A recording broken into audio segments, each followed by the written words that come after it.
Drama Ertugrul, کتنی حقیقت کتنا افسانہ۔ بسم اللہ الرحمن الرحیم۔ تمام دیکھنے اور سننے والوں کو اردو امپائر چینل کا محبت بھرا سلام قبول ہو۔ دوستو، ترک ڈراموں نے ایک عالم کو دیوانہ بنا رکھا ہے۔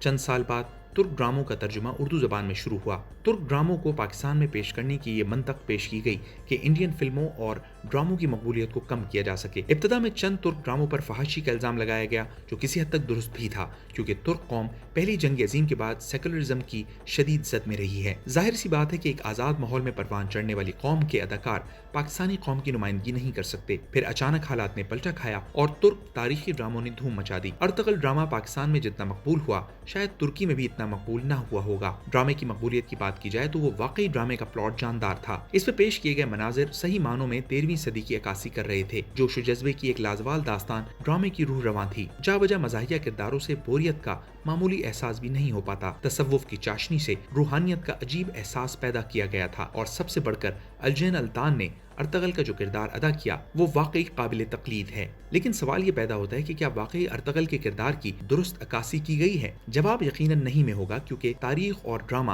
اپنی فنی موجگافیوں کے ساتھ ساتھ ہرگز ایک ساتھ نہیں چل سکتے۔ یا تو تاریخ کی حقیقت کو عیاں کرنے کے لیے ڈرامے کے پلاٹ کو ڈھیلا ڈھالا رکھنا پڑے گا، یا پھر ڈرامے کی فنی اور تکنیکی خوبیوں کو اجاگر کرنے کے لیے تاریخ میں رد و بدل کیا جائے گا۔ ارطغرل ڈرامے کی مقبولیت نے عثمان کی تاریخی مقبولیت کو چھپا لیا ہے۔ کرلس عثمان ڈرامہ ارطغرل ڈرامے کے قائم کردہ سحر کو توڑنے میں ناکام رہا ہے، حالانکہ تاریخ گواہ ہے کہ عثمان ارطغرل سے زیادہ مقبول تھا، تبھی تو اس کے نام سے 600 سال تک خلافت یا سلطنت عثمانیہ کا نام چلتا رہا۔ کہنے کا مقصد یہ کہ ڈرامے نے جاندار کرداروں کی مدد سے تاریخ کی ایک غیر معمولی شخصیت کو ایک معروف شخصیت سے زیادہ مقبول بنا دیا۔ دوستو، تاریخ کی ورق گردانی کریں تو ارطغرل کی کہانی ترکستان کے علاقے سے ہجرت کی صورت میں سامنے آتی ہے۔ آپ کو بتاتے چلیں کہ ترکستان قدیم دور میں ایک ملک تھا، جس کی موجودہ حدود چین کا مغربی مقبوضہ علاقہ اور روس سے آزادی پانے والی ریاستوں کے کچھ حصوں پر مشتمل تھا۔ ارطغرل منگولوں اور ان کے حامی ترک تاتاریوں کی یلغار سے اپنے قبیلے کو بچانے کے لیے نکلا تھا۔ ایک روایت کے مطابق ان کا پہلا پڑاؤ ایران کے علاقے نیشاپور میں تھا۔ وہاں سے قبیلے میں اختلافات کی وجہ سے ارطغرل اپنے بقیہ قبیلے کو لے کر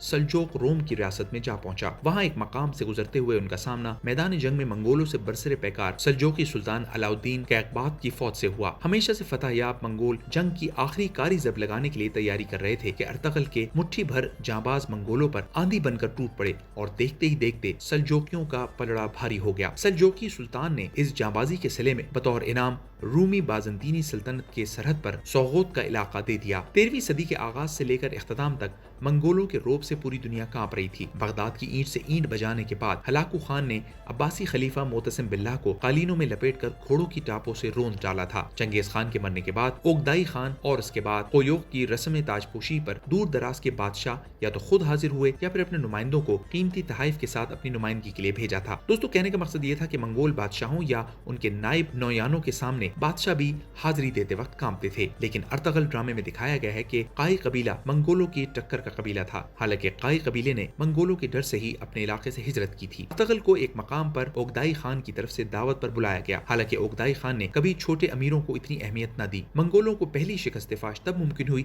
جب ہلاکو خان مصر کی سرحد پر کدبوغا کو نائب مقرر کر کے رسم تاج پوشی میں شرکت کے لیے منگولیا روانہ ہوا تھا۔ ہلاکو کی غیر موجودگی سے فائدہ اٹھا کر مصر کے مملوک سلطان بیبارس نے منگولوں کو شکست دی تھی۔ ہلاکو خان کی مزید یلغار کو روکنے کے لیے برقائی خان، جس نے اسلام قبول کر لیا تھا، میدان میں اتر آیا تھا۔ گویا منگولوں کو شکست مصر کی سرحد پر ہوئی اور باقی کسر ان کی آپس کی لڑائیوں میں پوری ہو گئی۔ لیکن ارطغرل کے فنکاروں نے ان تمام شکستوں کا سہرا ارطغرل کے سر باندھا ہے، جو تاریخ کے ساتھ ایک کھلا مذاق ہے۔ ارطغرل کی افلاطونی ذہانت پہلے سے ہی اسے دشمن کی چالوں سے آگاہ کر دیتی تھی۔ تیر و خنجر کے کاریبار اس کا کچھ نہیں بگاڑ پاتے تھے۔ دشمن کے محیط قلعوں کی سلاخیں توڑ کر نکل آنا اس کے بائیں ہاتھ کا کھیل تھا۔ دشمن کے مقابلے میں بغیر تلوار کا لڑنا اس کا محبوب طریقہ جنگ ہے، یعنی بقول غالب اس سادگی پہ کون نہ مر جائے اے خدا، لڑتے ہیں اور ہاتھ میں تلوار بھی نہیں۔ ڈرامے کی سب سے بڑی فنی خرابی شروع سے آخر تک سازشی اداکاروں کی موجودگی بعض اوقات بوریت کا سبب بنتی ہے۔ یاران عقل و دانش، تاریخ سے ادنا واقفیت رکھنے والا شخص بھی بخوبی جان لیتا ہے کہ ارطغرل ڈرامہ تاریخ کم اور ڈرامہ زیادہ ہے۔ ڈرامہ نگار نے ترکزم کو فروغ دینے کے لیے غیر معمولی قلع بازیاں کھائی ہیں۔ اپنی چابک دستی سے اس نے ڈرامے کو مقبول تو بنا دیا، لیکن تاریخ کے ساتھ شدید ناانصافی کی ہے۔ ارطغرل ڈرامے کے شدائیوں نے ترکی اباؤں میں لپٹی حسین اداکاراؤں کی حقیقی زندگی کے عکس دیکھ کر بیزاری کا اظہار کیا ہے، جبکہ کچھ نے شرم دلانے کی بھی کوشش کی ہے۔ اس ویڈیو کو دیکھ کر آپ بخوبی جان گئے ہوں گے کہ ارطغرل حقیقی زندگی میں ایک دلیر اور ماہر جنگجو تھا، جس نے ناگفتبہ حالات میں نہ صرف اپنے قبیلے کو بچایا بلکہ عثمانی سلطنت کے قیام کا راستہ ہموار کیا، لیکن ارطغرل ڈرامے میں اسے انتہائی بڑھا چڑھا کر پیش کیا گیا۔ امید ہے آپ کو یہ ویڈیو پسند آئی ہوگی۔ اس جیسی دوسری نادر موضوعات پر مبنی ویڈیوز دیکھنے کے لیے ہمارا چینل اردو امپائر ضرور سبسکرائب کیجیے اور دوستوں کے ساتھ شیئر کیجیے۔ نوٹیفیکیشن کا آئیکن ضرور دبائیے۔ آپ کی مثبت تنقید اور آراء کا انتظار رہے گا۔ اپنا خیال رکھیے۔ اللہ حافظ۔